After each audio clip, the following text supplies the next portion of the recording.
کیا آپ جانتے ہیں کہ ایک گروہ نوجوانوں کا ایسا بھی تھا جو اپنی جان بچانے کے لیے نہیں بلکہ اپنے ایمان کو بچانے کے لیے غار میں جا چھپا تھا۔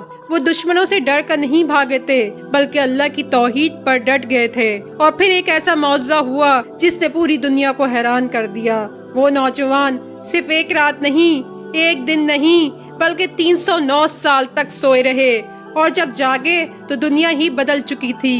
یہ کون نوجوان تھے؟ ان کے ساتھ کتا کیوں تھا؟ اور آج ان کا غار کہاں موجود ہے؟ چلیے سنتے ہیں اصحاب کہف کی وہ سچی اور ایمان افروز کہانی جس کا ذکر خود قرآن میں آیا ہے۔ صدیوں پہلے ایک ظالم بادشاہ کا زمانہ تھا۔ وہ بادشاہ مشرک تھا اور اپنے ملک کے لوگوں پر ظلم ڈھاتا تھا۔ وہ بت پرستی کو عام کرتا، اللہ کے نام لینے والوں کو قتل کر دیتا اور اپنی رعایا سے صرف اپنی خدائی کا اقرار کرواتا تھا۔ اس دور میں ایک چھوٹا سا شہر تھا جو آج کے ترکی کے علاقے میں ہے۔ بعض مورخین نے شام اور اردن کا بھی ذکر کیا ہے، لیکن سب سے مشہور قول یہ ہے کہ یہ واقعہ افسس شہر کا ہے۔ اسی شہر میں کچھ نوجوان رہتے تھے۔ قرآن نے ان کی تعداد کو براہ راست نہیں بتایا تاکہ جھگڑا نہ ہو، البتہ مفسرین کے مطابق وہ 7 نوجوان تھے اور ان کے ساتھ ایک کتا بھی تھا۔ ان نوجوانوں کے دلوں میں اللہ تعالیٰ کی توحید کا نور تھا۔ وہ جانتے تھے کہ ساری کائنات کا خالق صرف اللہ ہے، لیکن بادشاہ لوگوں کو بتوں کے سامنے جھکاتا تھا۔ ان نوجوانوں نے اپنی قوم کے شرک اور بادشاہ کے ظلم کو برداشت نہ کیا اور فیصلہ کیا کہ وہ اپنے ایمان کو بچانے کے لیے ہجرت کریں گے۔ قرآن کہتا ہے وہ چند نوجوان تھے جو اپنے رب پر ایمان لائے اور ہم نے انہیں ہدایت میں اور زیادہ کر دیا۔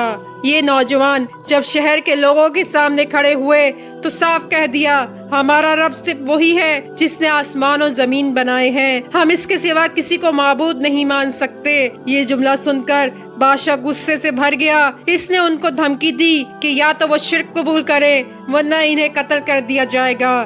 نوجوانوں نے کہا، ہم تو اپنے رب کے سوا کسی کو نہیں مانتے، اگر ہمیں اپنی جان بھی دینی پڑی تو ہم دے دیں گے، لیکن ایمان سے پیچھے نہیں ہٹیں گے۔ یہ کہہ کر وہ شہر سے نکل گئے۔ قرآن نے ان کی یہ ہجرت بیان کی۔ جب وہ نوجوان کھڑے ہوئے تو کہنے لگے، ہمارا رب آسمانوں اور زمین کا رب ہے، ہم اس کے سوا کسی معبود کو نہیں پکاریں گے۔ وہ شہر سے نکل کر ایک پہاڑی غار کی طرف بڑھ گئے۔ یہ غار کھلا ہوا تھا، اس کا دہانہ شمال کی طرف تھا تاکہ نہ دھوپ براہ راست اندر آتی اور نہ ہی مکمل اندھیرا ہوتا۔ وہ نوجوان اس غار میں داخل ہوئے اور دعا کی، اے ہمارے رب، ہمیں اپنے پاس سے رحمت عطا فرما اور ہمارے کام کو درست کر دے۔ یہ دعا کرتے ہی اللہ تعالیٰ نے ان پر نیند طاری کر دی۔ وہ ایسی نیند تھی جو عام نیند نہیں بلکہ ایک معجزاتی نیند تھی۔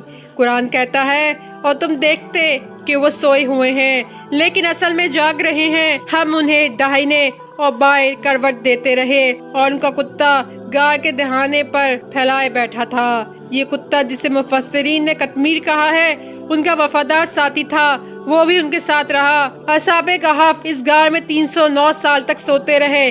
قرآن کہتا ہے، اور وہ اپنے غار میں 300 سال ٹھہرے اور اس پر مزید 9 سال گزرے، یعنی قمری حساب سے 309 سال۔ اس پورے عرصے میں ان کے جسم خراب نہ ہوئے۔ اللہ نے انہیں سورج کی کرنوں اور ہوا کے ذریعے محفوظ رکھا۔ جب دھوپ نکلتی تو غار کے دہانے کو چھوڑ کر دوسری طرف جھک جاتی تاکہ ان کے جسموں پر براہ راست نہ پڑے۔ صدیوں بعد اللہ نے انہیں جگایا۔ انہوں نے ایک دوسرے سے پوچھا، ہم کتنی دیر سوئے ہیں؟ کسی نے کہا، شاید 1 دن یا آدھا دن۔ پھر انہوں نے کہا، اللہ بہتر جانتا ہے، چلو کھانے کے لیے کسی کو بھیجتے ہیں، لیکن چھپ کر جانا تاکہ بادشاہ کے لوگوں کو خبر نہ ہو۔ ان میں سے ایک نوجوان چاندی کا سکہ لے کر شہر میں گیا، لیکن جب اس نے بازار میں خریداری کی تو لوگ حیران رہ گئے۔ وہ سکے 300 سال پرانے تھے۔ سب لوگ جمع ہو گئے اور کہنے لگے، یہ کہاں سے آیا ہے؟ شہر کے علماء اور بادشاہ کے پاس خبر پہنچی۔ وہ نوجوان کو لے کر غار کی طرف گئے، وہاں باقی ساتھی بھی تھے۔ لوگوں نے جب انہیں دیکھا تو اللہ کی قدرت پر حیران رہ گئے۔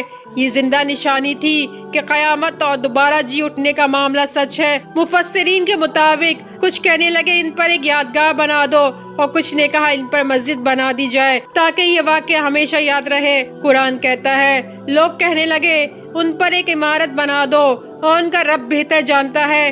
اور جنہوں نے غلبہ پایا انہوں نے کہا ہم ان پر ایک مسجد بنا لیں گے۔ اصحاب کہف کے غار میں مختلف آرائیں ہیں۔ اردن عمان کے قریب رجب نامی مقام پر ایک غار موجود ہے جسے آج بھی غار اصحاب کہف کہا جاتا ہے۔ کچھ مورخین نے کہا کہ یہ غار ترکی کے افسس میں ہے، کچھ نے شام کا ذکر کیا، لیکن سب سے مشہور اور مضبوط رائے اردن والے غار کی ہے جہاں آج بھی مسلمان زیارت کو جاتے ہیں۔ اصحاب کہف کا واقعہ ایمان والوں کے لیے ہمیشہ ایک روشنی ہے۔ اس سے ہمیں یہ سبق ملتا ہے ایمان کے راستے پر مشکلات آئیں گی لیکن اللہ اپنے بندوں کو ضائع نہیں کرتا۔ اللہ کے لیے کی گئی ہجرت کبھی ضائع نہیں ہوتی۔ اللہ کی قدرت زندہ مثالوں سے ظاہر ہوتی ہے، جیسا کہ صدیوں کی نیند اور دوبارہ اٹھنا موت کے بعد۔ اگر آپ کو یہ کہانی پسند آئی ہو تو ہمارے چینل سنو اردو قصے کو سبسکرائب کرنا نہ بھولیے گا۔ شکریہ۔